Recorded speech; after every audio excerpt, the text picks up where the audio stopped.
Hello there. Dr. Bill Crawford here, psychologist, speaker, author of 7 books, host of 2 PBS specials.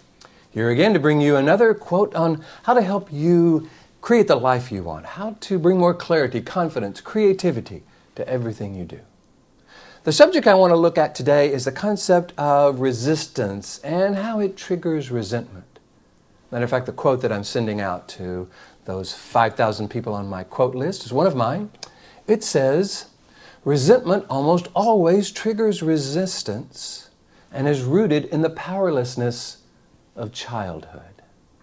Resentment almost always triggers resistance and is rooted in the powerlessness of childhood.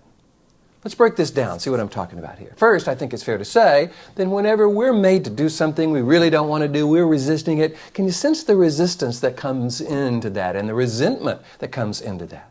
Can you also recognize that when we try to make someone else do what they don't want to do, how that resentment comes in as well? There's a picture that I'm using in my seminars now that I think wonderfully captures this concept. It looks like this. Can you get that? Can you get a sense of how, okay, determined? But here's the thing. That little kid can only be determined for so long because he can't feed himself, he can't clothe himself. He is totally dependent on the adults around him for his survival. So as a child, we learn that, we can't change the situation. We can't leave the situation. We can't say, hey, mom, dad, you need counseling. I'm going to give you about 2 weeks or I'm out of here. Now, this isn't about blaming our parents or blaming anything, but it's recognizing how as kids, as children, we are pretty powerless.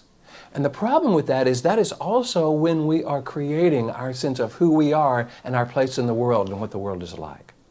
So we bring this sense of powerlessness often into our adult lives and find ourselves doing things we think we have to do but we don't want to do, and we start resisting and resenting that entire experience.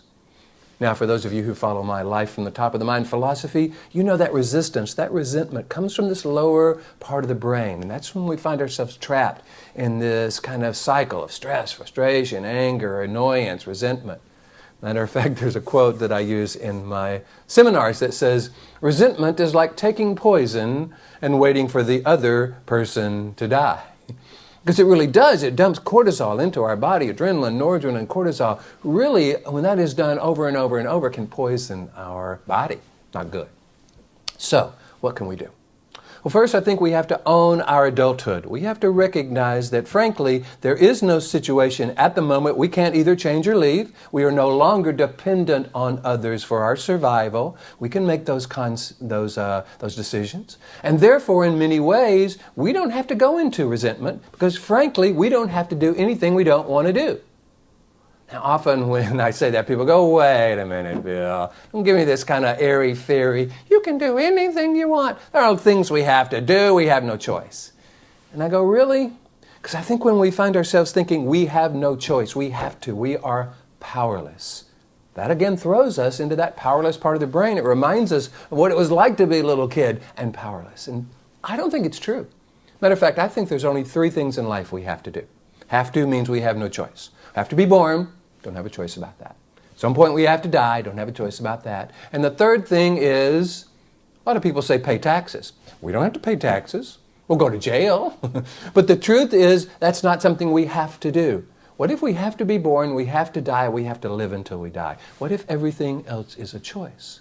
Because when we make the choice to do it, there's no resistance, there's no resentment. We've made the choice to do it. Now, what's the criteria we can use to make that choice? I have to? I don't think so. How about this? This makes a statement about who I am. My doing this defines who I am in a way I would teach and or recommend to someone I love. Boy, when that becomes our criteria for the choices we make, then we will make very purposeful choices. And we will not make the choices that we would not recommend to those we love. But notice, no resentment, no resistance, no have to. No feeling like a powerless child. So I'm going to encourage you to look at the choices that you find yourself faced with in life and ask yourself the question, am I feeling like I have to do this? Or is this something I'm choosing to do in a way I would recommend to someone I love? If it's the former, I encourage you to switch it to the latter. Begin to make your choices based on this new criteria. It defines who I am, and in a way that I would recommend to my children, those I love, those I'm mentoring, those that look to me for wisdom and advice. Because when we do that, we own the choice. There's no resentment, there's no resistance. It's us making the choice. If we make the choice and it turns out not to be the choice we want to make, we make another choice. Now, sometimes it's not all that easy, but it is all that simple. And if we begin to kind of create our life in this new, more purposeful way, I think we're going to be engaging this upper 80% of the brain, because choices come from this clear, confident, created upper 80% of the brain, what I call the top of the mind. I hope you're enjoying these videos. I'm having a wonderful time bringing them to you. If you do, please hit the like button. You know how all the social media love it when you like it. Share it with your friends if you feel it's valuable. If you would like me to come to your organization, your church, your school, your professional association, give you my perspective on how to make more purposeful choices, how to deal with stress, people, life, difficult people, all those things, leadership, customer service, any of that, all you got to do is go to my website, billcrawfordphd.com. Or just Google Bill Crawford. I'll come up on the first page. Hit the contact button. Let me know what you're interested in, and I would love to work with you about that. In the meantime, here's to you, bringing more clarity, confidence, creativity into everything you do, and I'll look forward to seeing you in the next video.